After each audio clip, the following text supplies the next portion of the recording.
Hey doing everyone, welcome back to NRL Fantasy Analysis. I just want to jump in and do this video here about a little bit of an interesting topic that I'm sure a lot of you guys have thought about when making your teams. You might have a team you really like at the moment, something changes and you're like, oh, maybe, in your head especially, I might change this player, this gun, bring in a gun in a different position. Will that change my scoring a lot? Will that make me score more?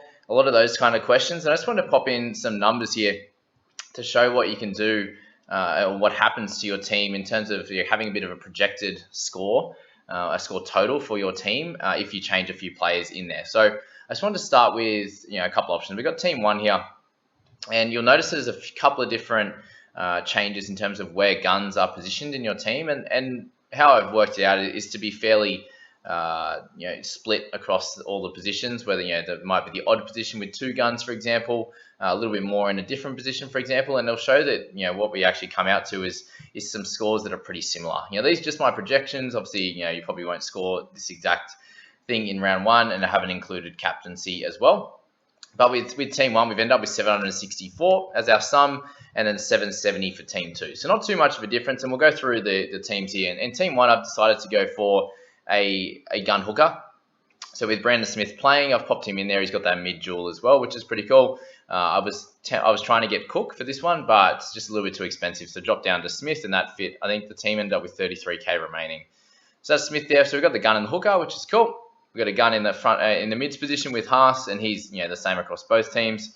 Gone for Stefano in this team at that price point, and projected him 7 points over his last year's average with a few extra minutes, for example, and improving his play. Bullimore ends up in here with that dual position. He's going to get the mid and the edge. So have him as a starter or on the bench. Either way is going to be fine. But for this team, he's going to be in our starting squad. We then have in our edge, I've decided to go with Lukey, who, touch and go as to whether he's going to be a really cool scorer or not. Obviously, a bunch of other guys could be plugged in here. If Nanai or if he ends up starting, then we can play him, for example. Have Tuolangi on the bench. So you could go Tuolangi and Nanai and spend that money elsewhere. But at this stage, we're going with Lukey, for example. Aiken, I've got him in there projected at 50. Obviously, Cleary is captain. I'm just saying 80. It's the same across both teams. So it doesn't matter too much when they're in both teams. Don't worry too much about the projection. It's just about, if they're in both teams, it's going to be the same. Kurt Mann in there. And then we've gone for the gun in Burton in the centres, for example, with Tago. And then we've got Pap as our gun. You could go Hines as well. Either way, similar price point. Especially considering I had the extra cash in hand to go, and then Pap to go along with Berry and Crichton, and then the bench, I've got the scoring of both on the same. So Tuolangi, Ilias, Randall, and Pereira, for example, I've got him a little bit lower in my projection, just because he's that little bit cheaper, and being a winger is a little bit more volatile, for example. So that's that team 764, and you notice a little bit different in team two.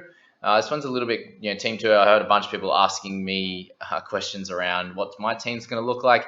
And this team two is similar to what my favourable team right now before team list is going to look like. So Lawton, with him, you're getting at least 3 rounds, it looks like, on an edge. And he's someone who scored 49 as an average in his starts at edge. So I've just got him as 45 there.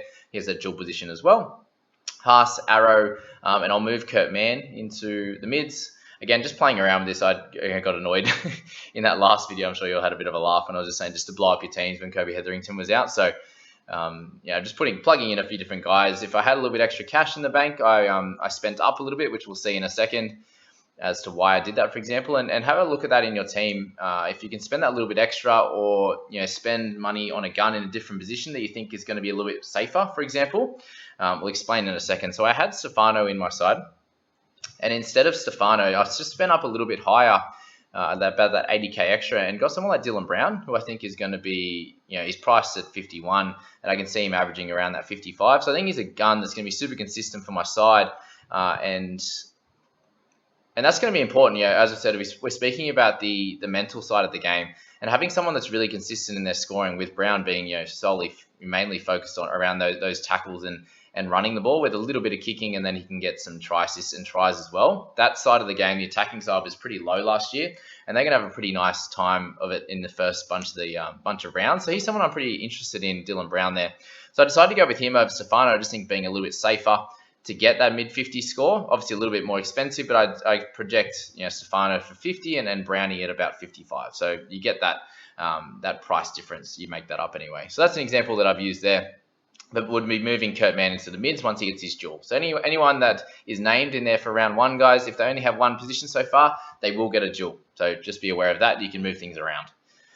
At this stage, got Tuolangi in the starters. In the edge, again, we'll have to see what happens with that one, but could move someone like Arrow into the edge, or one of the, a Nanai or something like that if they get named. Could pick someone like that.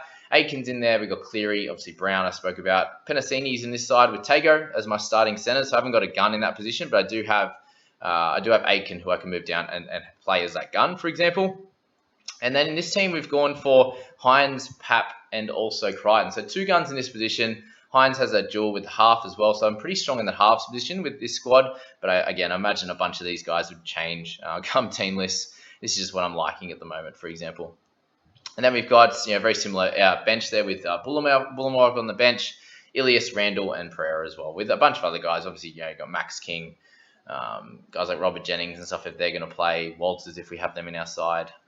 These are kind of the options there. But you'll see only a small change in the scoring, 764 and 770. Again, based on my projections, if you do buy the NRL Fantasy coach kind of thing where they will project the points for you and stuff, they're basing a lot of it off last year's scores and averages, for example. So you might have Toby Sexton being projected at much higher points scoring than what we think he might get, something like that. Or if roles have changed, they probably haven't projected that as well, for example. So probably better to just protect it in your own way there. So that's the 2 options there. And the second thing I wanted to speak about in this video, guys, was actually around the People's Squad. So if you haven't joined the Discord group yet, we do have that code there on the screen at the bottom there in front of you, and I'll also put the link if you wanted to click it in the description below. But Scoop is one of our mods here, moderators in the Discord. He's always the one that puts all the guys in there that we'd like to select for our teams each week, or trades, for example. And we've done that in here as well. So obviously a fair bit to scroll down with here, but we've got each of the guys that we'd be looking at, and we're putting that green square there if we're looking to have them in our side. So obviously got Cleary as captain, pretty simple there. And the guys that we want in our hooking position, obviously Grant's pretty popular, so he's probably going to be sitting on our bench for round 1, which is completely cool. But what I'm going to do is put together a bit of a list as to the guys we're looking at. So it looks like Grant and Randall. Randall starting for round 1 will be our combo, for example, and we'll have to work around that. Obviously, we won't be able to get everyone that we're looking for in this one here, but we're going to try our best. Arrow's pretty busy in terms of a guy that people want. Haas as well. Kurt Mann, looking to play him probably in the mids. You got guys like Stefano and also Tamalolo who are interesting. Bullimore, we can play them in mids or edge, for example. Josh King, Max King, all the guys that are pretty popular there. So that's kind of the list that we're going for at the moment. And this will change come team list as well. So I'm just going to add these guys in to a bit of a spreadsheet at the moment, play around with the team. And once team list comes around, then we'll be able to make some decisions around that and the team and create that. So if you want to be part of the People's Squad and have your say, jump into the Discord, and this, the People's Team tab there is really, really cool. So that's probably the biggest thing for today's video, guys. I hope that helps you in some way when you're looking at different teams that you're looking to make. If you did like this, please hit like and subscribe. I really appreciate that, and we'll catch you in another video, guys. Have a good day. See you later.